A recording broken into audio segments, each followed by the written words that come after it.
Thank you for coming here tonight and joining us. We have some good news and some bad news. The bad news is, unfortunately, Terry Ann Carter, who was one of our featured readers, her husband had been ill, and so she wasn't able to make the trip from Victoria, BC. So she will not be here to read for us tonight, but we do have some poems that we can read for her. And that's the good news. We do have those poems. And our other reader, Carol McGurry, is here, so we're glad she came from Point Roberts. So we'll have those two readers tonight, and I'll introduce them in a moment. To start with, two poems.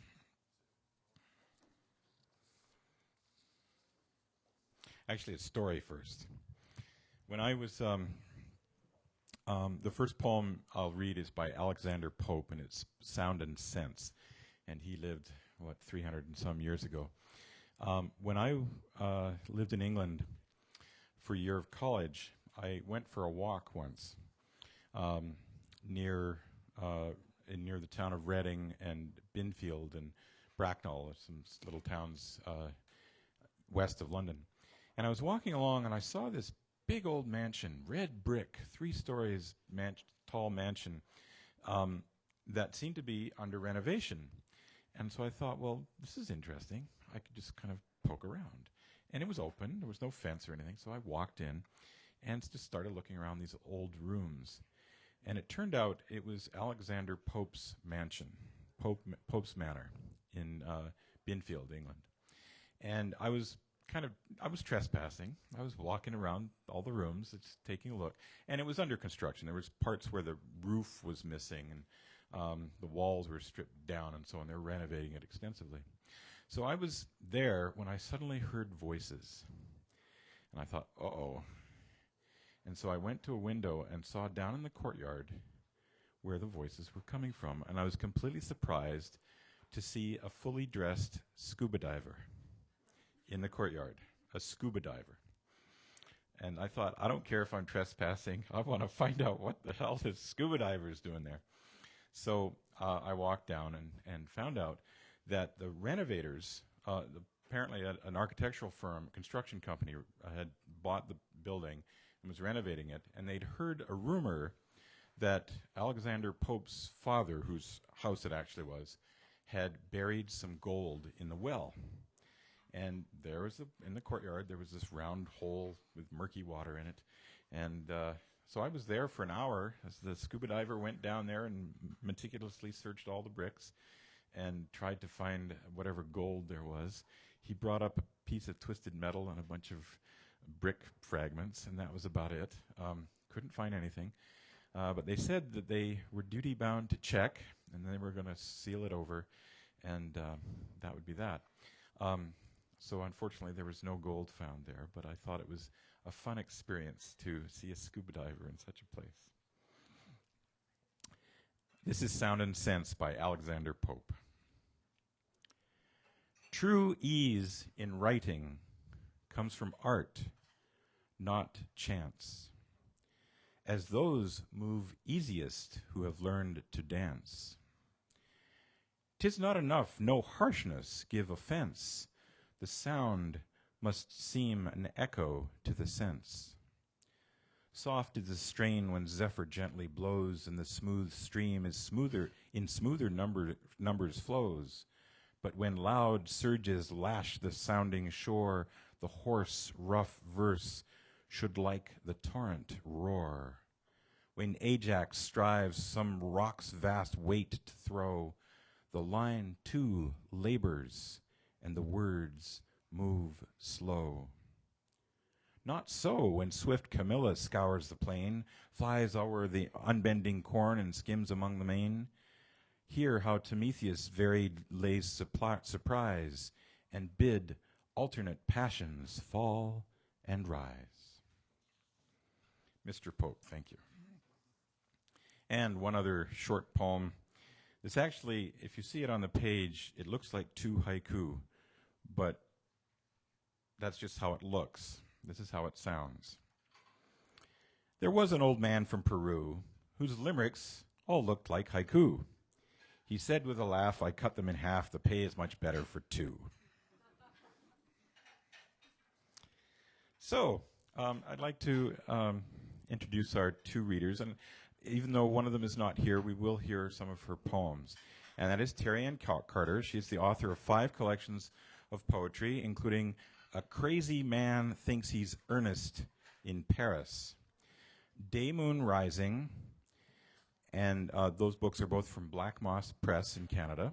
And she has 4 haiku chapbooks, including A Monk's Fine Robes, Haiku from Cambodia, and Now You Know. She has studied poetry at the Jack Kerouac School of Disembodied Poetics at Naropa University in Boulder, and is the current president of Haiku Canada. She lives, like I said, in Victoria, BC. And to start us off, Tanya is going to read 2 of Terry Ann's poems.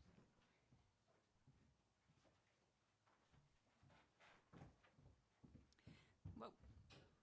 The mic is high, the lights are bright. Hi, Terry Ann. She said she might be watching. We apologize for the late start. We were waiting to get the streaming figured out and sorted and everything. So because she could not be here, we are still going to read some of her poems. So, which is a treat to read some of her poems, because I've only ever, I think I might have heard the second one before, but this first one is brand new, so I apologize if I stumble over it a bit. This is a poem that won the Origami Crane Award in 2010. And it's actually a sequence, it looks like, of haiku written, let's see, from her collection, A Monk's Fine Robes, so poems about Cambodia, I believe, which she visits frequently. Even a monk's fine robes, dry in sunlight. Water urn, a candle's flicker drowns itself. Monks chanting in the temple and beyond. Temple bookshop, the second-hand edition, half price. Early dusk, starlings swerve through the sound of temple bells. Temple doorway, all our shoes in one pile. Killing fields, the wind carries a butterfly, bone over bone. In the glass case of skulls, a reflection of my own face. Cloudless, the outstretched palms of begging children. Darkening clouds, the blind beggar sits zazen. Street kids, my camera brings them home. Empty sky in a Phnom Penh market, prosthesis and silk. Going steady with the tuk-tuk driver, spring moon. Angkor Wat, finally, stone has the last word.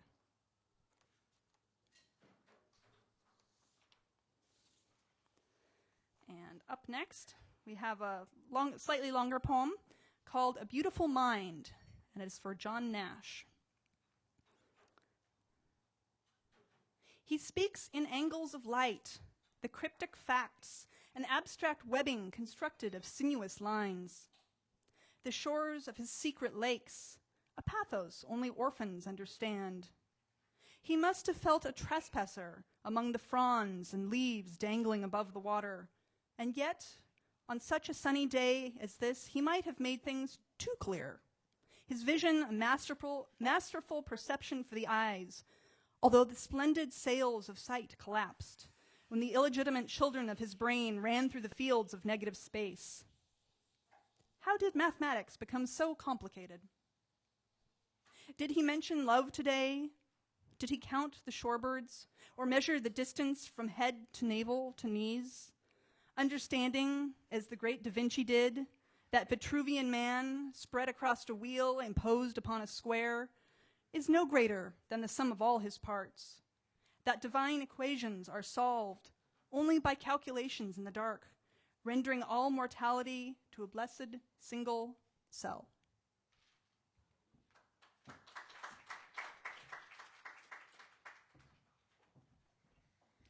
Thank you.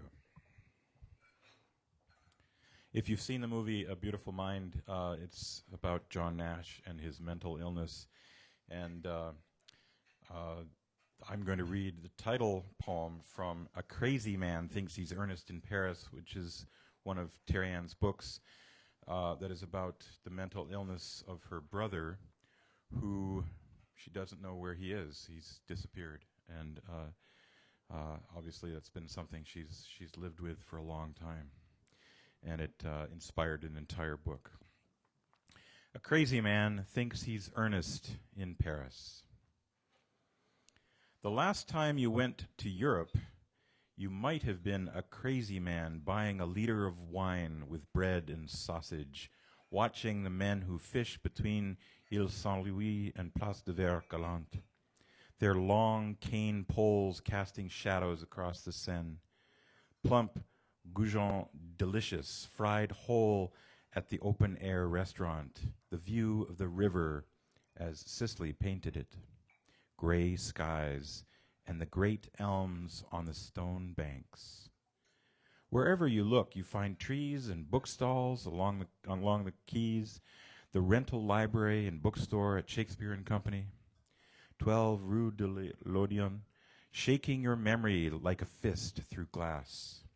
You walk in the Luxembourg Gardens, where there are no restaurants, where you might feel hungry in order to understand Cézanne, and the writing of simple sentences that you might compose in a notebook in a cafe that is warm and clean and friendly and cheap.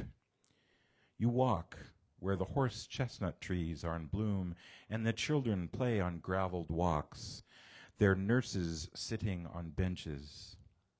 You keep a chestnut for luck and want only in the falling light to walk through the gardens and stop at the apartment of Miss Gertrude Stein, 27 Rue de Fleurus, imagining her studio with art.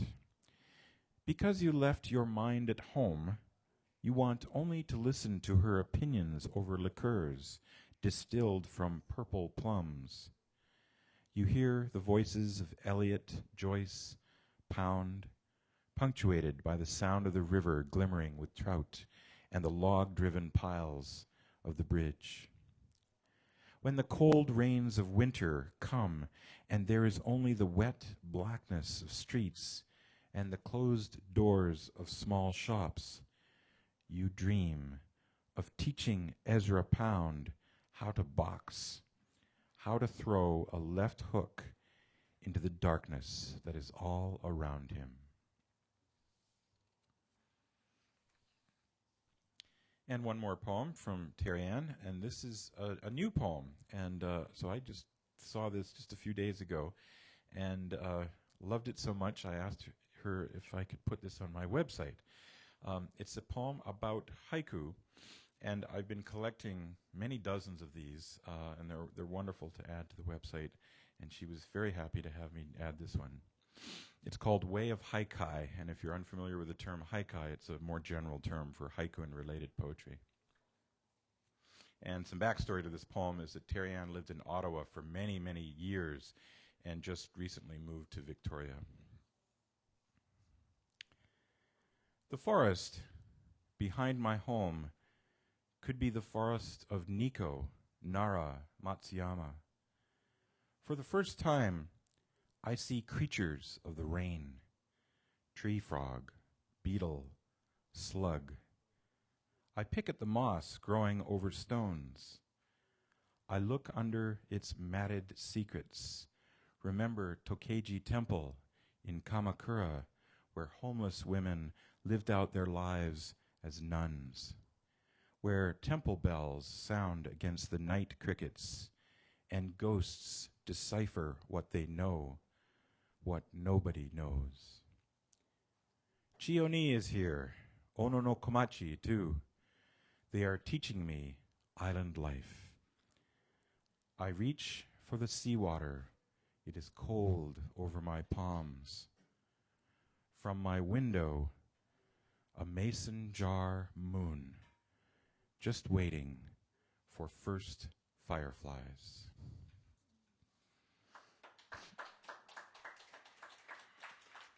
So thank you to Terry Ann, even though she couldn't be here. But someone who is here is Carol McCurry. And she is from Point Roberts. Any of you know where Point Roberts is? Unless you live there.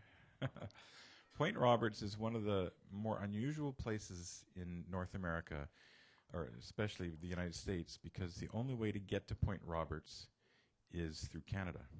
You have to drive up into Canada north of Blaine and then down back into Point Roberts because it's only connected to the land through Canada. It's like the Northwest Angle in Minnesota, which is only connected to Manitoba. It's kind of an oddity. And it means you cross the border like your kids used to cross the border like 4 times a day to go to school or something like that. Twice a day, yes. So you get the Nexus Pass. And I'm sure there's other oddities about living there. It should have just been Canada. Yes. Anyway, Carol is from Point Roberts, and she's an active member of the arts community on both sides of the border. Her haiku and tanka are widely published and translated in both national and international literary journals and anthologies. Her first book, In the Company of Crows, Wave It, was released by Black Cat Press in 2008. Her collection, The Tang of Nasturtiums, won the Snapshot Press e-chapbook contest in 2012. And you can't wave that because it's only online. Okay, all right. Carol is a 2012 Sue Boynton Poetry Walk Award winner. And if you're not familiar with that, up in Bellingham, they have this poetry walk and they display the winners of the contest for a year, I think it is, on these plaques. And on the bus. Yeah, so that's nice. Still going on. Very worth checking out. Her verse, her longer poetry, has appeared in Poets Gone Wild, which you also have here, Stirring, Red River Review, and Green Tricycle. Her poems reflect the human experience through vivid imagery. Please welcome Carol McCurry.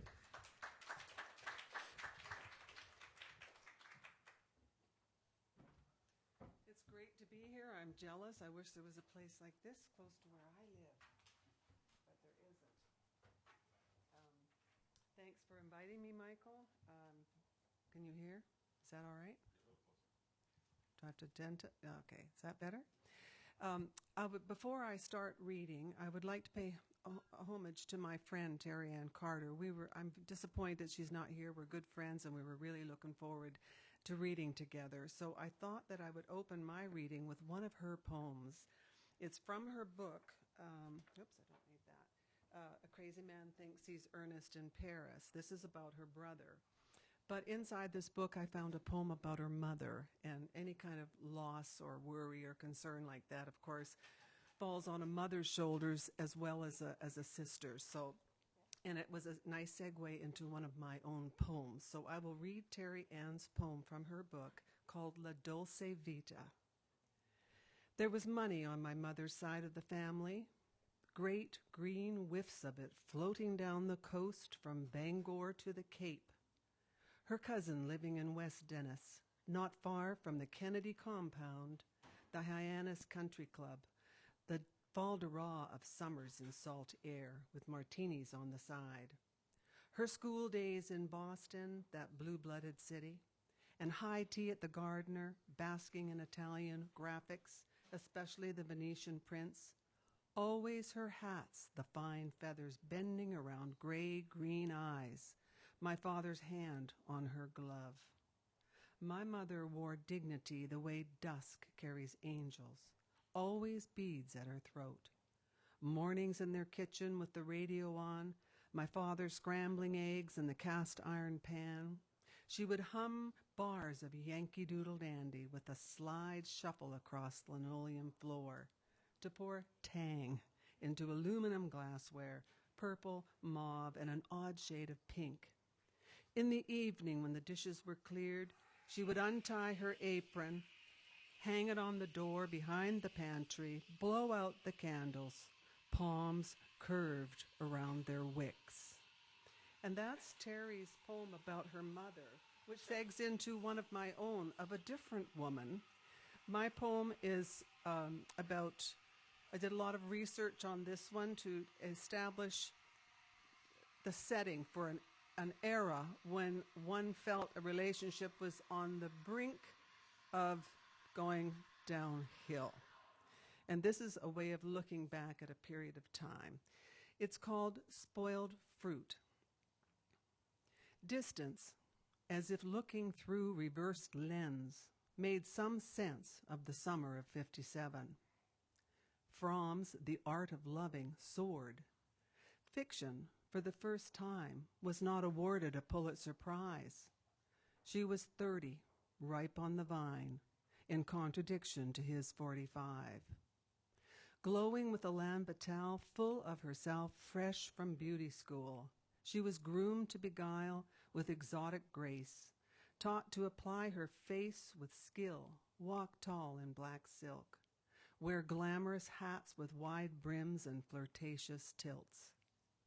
A contractor, he would arrive home dead beat, shake the cement from his hair, pour a drink, and retreat into silence until supper. Nurse his glass like a lover, succumb to sleep, leaving her to chain smoke her hopes into charged air. Friday nights the valve would lift, laughter leak, as between drinks he would reach for his fiddle and furiously bow Wabash Cannonball or Turkey in the Straw, oblivious to her on-edge rawness as she played hostess to their friends. He descended further into drink. She bruised, grew soft. Peaches rotted, unpicked on the tree. We read From Russia with Love. Russia banned Dr. Zhivago.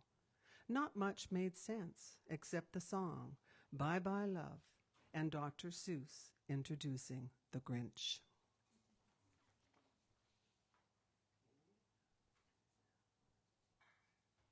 And the next one, Two Different Mothers, was kind of interesting. I thought that was going to be a good way to introduce. I'm of the age I can remember, especially with the Ukraine stuff happening now. I lived through that night, the missile crisis, the Cuban Missile Crisis. And I remember being young enough to think, oh, God, don't let me die a virgin. I was that young. And I don't think my own children have experienced that fear, of total annihilation or the possibility of it. And the other day, a song ran through my head. It was the old Kingston Trio, They're Rioting in Africa. And I listened to it, and I got to the last words, They're rioting in Africa, there's strife in Iran. What nature doesn't do to us will be done by our fellow man. And I thought, oh boy, this is a good segue into my poem. I wrote between blinks to try and understand or just face the fact that so many things just don't change. They change a little, but we still have the same stuff going on, right? Through centuries. So this was my way to try to come to grips with the fact that this is our world and our lives. I actually wrote this one to a challenge on quantum mechanics, which I had no idea what quantum mechanics was, so don't even try and link that. It's called Between Blinks. We are motes floating on a bloodshot eye, hot spots ready to ignite yesterday's still warm ashes. Polarized between ocean rage and shifting plates, we seek the divine of our existence. Spend a lifetime trying to understand the body human. Sure of the sun's rise, the bend in the bow, the strength of bowl and root, we seek truth. Sometimes finding it in the eyes of a stranger, in a landslide, or in the morning song of a newborn's cry, or in death's throat. Holding tight to our stained glass passions, we keep faith, never quite sure why, die a little death each sunset, recognize the ineffable in our short lives. Okay. I'll just go right through. This is a little lighter. I was charged to write a poem about an experience. This doesn't happen very often because I was asking Michael if he has to write being poet laureate. But I had the experience of being treated to a glass of vintage port dated 1863. The man who gifted it to us this particular occasion was one of the last Portuguese family vineyards over in Porto. They've since sold their business, but this was what he'd brought to Christmas dinner. And I thought, how do you write a poem about an experience like that? And of course, I Googled 1863 and was overwhelmed by the history and all the things that I was drinking that, so I quickly gave up on the historic aspect and just focused on the moment. And this was my tribute poem. He published it in a wine journal over in Portugal. The Douro is the area in Portugal where they make most of the wine. The Douro River, that's where it all was barged down. So it's in about that area. Tracing the Douro Vine, Vintage Port, 1863. Roots reach deep, deeper than we can imagine. Through tended soil, acidic, salty, and sloped to grow the grape. I think of the bare feet of those long gone, the sweat and the breath of those who picked and pressed the essence.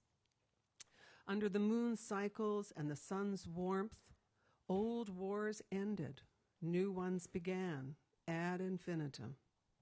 And the ancestral tree grew ring by ring, while the wine, cast in oak, waited for over a century in a darkened cave. Christmas, 2009. 3 generations gather around the table, the youngest 2 and 5. As our host carefully pours this same vintage port, we toast the future, the tears of the past sliding down the glass. I would like to mention that tears in wine speak is a way to test the viscosity of a good drink. So if you tilt the glass, it has to slide down the glass in a certain way to show that it's drinkable. And so it had a double meaning there. Okay. I'll read a few poems from Poets Gone Wild. It's an anthology that I put a few in, and this one is very simple. It was just written to commemorate my mother's passing. It's simply called Iris. Was it only last May I laid purple iris beside your bed? Deciduous, your life pearled like last leaf fall. I dressed you in white lace and lawn, no buttons. Unbearable thought the burn to ash, but I scattered you as you wish. Now there is this purple profusion of iris unpicked. Iris was her favorite flower, and one of mine too. Here's an old gentleman. I don't know if some young crowd here, but maybe some of you will remember someone like him. It's called The Veteran. Friend of mine. I had to write about him. Walking with shortened steps, he carries his bones with care, fingers flexing the air, his lips a rictus of concentration. A fossil gripping fistfuls of rain, he hides aches and pains, counts cadence towards his last bastion, the Legion, for his regimental bottle of ale. In control, he sips through palsied lips, then eases to his feet, fortified for the trip home. An old soldier trying to sustain home rule, he goes AWOL each Friday afternoon as his nursing staff turns their back in a silent salute. Gotta love those old guys. This one, The Weight of Silk. Angsty poem, one of my few. I don't usually do angsty poems. With stone-filled pockets, Virginia drowned her demons. You mocked yours for 80 years with smoke and tar, weaned them on men who sucked your brain, sucked your soul. You, a child mother seeking lost youth, while I, your bastard daughter, became Cassandra seeking roots. Now here we are, holding tight to our congestive failures, a tide filling your lungs, holding tight to this familial web, this thread that death will stretch but never snap, while our demons dance weightless, free from this silken trap. Last one is called The Light in Blue Black. I wrote this for a wonderful friend who had really enjoyed nature and life, and even though she was not well, she just lived life fully. In this, my 5th decade, I rouse like a drowsed bee drunk on pollen, begin to feast on fresh figs, listen to green rubbing against green, and hear a world echoed in the hollow ping of a raindrop falling on a meadow eve. I lift the skirts of life, see the root wad of fallen giants rotting, becoming nurse logs, heartwood softening to new birth saplings, a new green fuzz of fern. And I cradle you close, my daughter's firstborn, my tiny Pallas Athene, unafraid of the raven's throaty vowels, his blue-black wings, knowing you wear the shape of my lips, carry a trace of my seed. Thank you. I'm not done. I think I'm going to move now. That was the free verse part. I've got a little bit of an eclectic selection here because I do like to write tanka, which is a Japanese form of haiku, a 5-line lyrical poem. There's lots more to it than that, but I won't go into that. But I enjoy it because it's always nice to try and be brief and get your poetry down to the bare essence. It's a challenge, and that's part of the reason I really enjoy it. I will read The Button Box. How many of you know what ever had a button box? I don't know, probably this is no, there's somebody. In the old days, we used to actually save our buttons, you know. I mean, I didn't, but the nanas did, the grandmas did and stuff. But I inherited one, so I had to write about it because I browsed through it. The button box, by the way, 1, 2, 3, 5 verses, but each verse must be a poem that stands alone. That's tanka. So we may write tanka in a sequence, but each verse is a separate poem, but they just follow a theme. The button box. Late at night I dream of buttons, my inheritance, a button box that once held a family together. In this tin box of unmatched buttons, one baby tooth, her lifelong attachment for things detached. A dented eagle on a dulled brass button, all that remains of a young soldier we never got to know. My fingers sift through old buttons, getting to know Nana through white pearl, bone, and the odd rhinestone.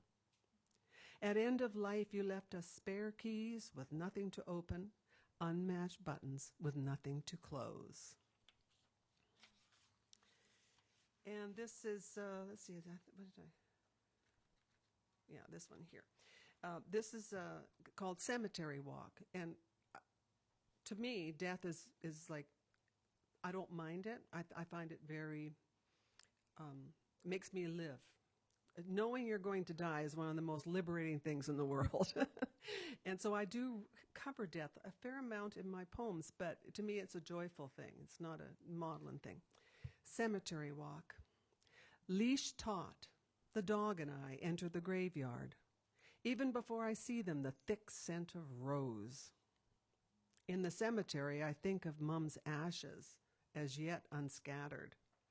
My terrier rolls and rolls for an itch he can't reach. This overblown rose, supported by 2 buds yet to bloom, will my children tell me when I use too much rouge? A helium balloon above a new headstone saying, died too young. At 63, I share my birthday with a ghost. A scented breeze around moss-covered headstones. Suddenly, an old loss becomes new. Yes, this too could be my life. A few stones mixed with bright bits of glass left scattered on a grave. Okay, where was I? I'm going to continue to read individual tanka now. English language tanka covers many subjects. Unlike the old tanka of the Japanese days, there was a lot of courting going on back and forth. And you still find that in English language Tonka too, bittersweet, longing, love. But I do some of that, but I like to focus more on just vital little moments. Some of them humorous, some of them not. I have a good friend editor of Australia who every once in a while will ask for a challenge and publish Year of the Mouse, Year of the Horse. You know, she will do New Year's challenges. These were my responses to the mouse. The Year of the Mouse, that was 2008. It was published in a little book. The Year of the Mouse. In this uncertain world, the certainty of a plucked chin hair growing right back. After 40 years, my Old Spice guy switches to a new scent. In the Year of the Mouse, I decide to wear more red. And the Year of the Dragon. That was in 2012. Year of the Dragon. May your tongue of fire resurrect my life. I've lived too long, fearful and full of caution. I begin the new year living as the dragonfly, fleet of wing as if my life too might ebb before the end of September. 3 haiku published in Gus Haiku, Canadian publication. Spring fever. Like the empty spaces in my garden, I too feel myself greening up. Will this be you and I one day? A 5th goose flapping furiously behind the other 4. On the horizon, a milestone birthday. This sudden need to know the names of all the wildflowers. And 2. This was published in 100 Gourds. So easily opened this small locked diary. How did I think a thin key could safeguard my childhood hopes and dreams? One of my favorites, this one. At midnight, before the open door of the fridge, as if the answer lay in a bologna sandwich. And Michael had mentioned that I won that chapbook contest for Snapshot Press. The collection is called The Tang of Nasturtiums. I won't read that here because I've got a free handout for anyone that's on the table that has a little card inside. It's a little haiku handout. Has the card and link, so you can read it. It's free. You can download it and read it at your own leisure. But I wanted to read just a few poems from it, the signature poem where I got the title. The Tang of Nasturtiums is the name of the collection. Here's a few poems from it. On my tongue, the tang of nasturtiums. The memory of a brief affair surfaces in my salad. This poem, next poem, was included. I wonder how any fishermen in the crowd? Anyone fish? Maybe you won't get this. In the soft tones of his voice, fighting a fish, the familiar sounds of a seduction. That is from many Sundays, lying on the couch while my husband watches the fishing shows. Have you ever listened to them? There's nothing but grunting and groaning. Woo, baby, got it, almost, Woo, come on, come to Papa. And the final one from this collection that I wrote for a dear friend who I'd like to speak about her because unbelievably, she lived for over 25 years on dialysis. And that was an amazing feat. She was a wonderful poet. And she loved apricots, and we wrote lots of linked verse together. This was for her. A requiem for she who loved apricot, the color, the bloom, and the way the fruit clung lightly to the stone. And that was her life. She just clung lightly, but for a long, long time. That's it, I think. Now let's just, okay. I will do a few haiku. One of my favorite places to publish are, for some reason, I was invited since about 2006 to take part in a Croatian journal. And I do love the international interaction with poetry. And so, along with their Croatian group, there's a few Westerners and people from around the world that are included in the beginning of the book, and they translate our work for us. So I'll read this one was a special issue because it was written as a memorial to one of their poets who died. Here's 4 haiku from there. Crescent moon, fragments of the past float back to me. End of summer, the ripe, unripe, and rotten, all on the same vine. Autumn hike, holding my breath through the midges. Insomnia, wood owls teach me a love song. And then I would just like to read a few more of my favorite haiku that have been published, and some of them from Samovar, some of them awards, just various poems that I'm particularly fond of. I will read this one. As you might know, Michael Dillon Welch has a site called NaHaiWriMo, where haiku prompts are given every day throughout the month, and it's a wonderful way to charge up your muse if you're sort of, even for any kind of poetry, just to get that prompt. So I pop in when I can, and these 2 were from his prompts on that site. Glints of silver, a pond koi glides over my wish. My kayak opening and closing the glassy lake. Spring drizzle, the scent of suckling calves. For you, moth, I'll turn off the bedside lamp. Autumn evening, the heron and I share the moon. The lead goose slips out of formation, year's end. First spring day, headstone to headstone, the robin's song. Deep into the watermelon slice, the child's face. Autumn equinox, weighing the years lived, the years left. Another diet, moonwalking to the fridge. That's Senaru. Flu season, to kiss or not to kiss. Cathedral Grove, so many paths to the cemetery. Foreclosure, a spider spins over the mailbox. Leaf fall, how easily I slip between seasons. Spring fever, the turtle's neck at full stretch. Perseids, oh, the weight of all those wishes. Intermission, a fly on the piano walks a full scale. Deep in the ditch, the whiteness of calla lilies. Sugar maples, how soundless the rising sap. Deep snow, the red fox follows yesterday's prints. Late afternoon, the fullness of the cow's udder. Heat wave, the horse blinks away a gnat's life. Spring cleaning, painting over last year's mosquitoes. Summer, oh, that's the same. Quiet pasture, in the horse's eye, a conversation. Lilac in full bloom, bees bumping into bees. Election results, low-tide clams spit seawater. And I'll end with a little ditty. That's all I can say.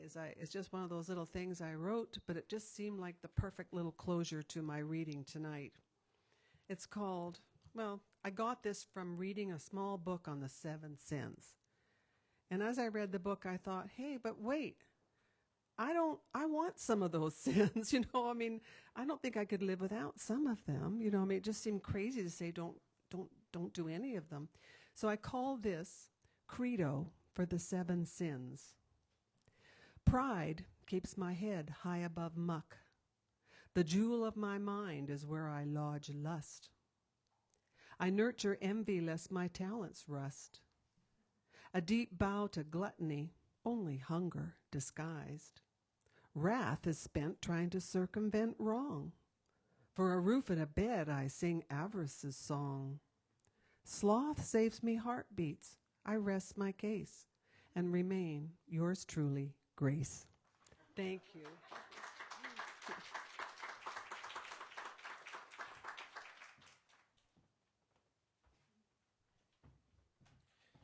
Thank you, Carol. I enjoyed hearing those poems. We'll take a 10-minute break at this point. If you would like to participate in the open mic, we have a sign-up sheet here. And the question of the month, this month, is what age would you like to live in again? At what age would you like to relive? So however you want to interpret that, if you'd like to participate in the open mic, please add your name. So let's take 10 minutes. And once again, thank you, Carol.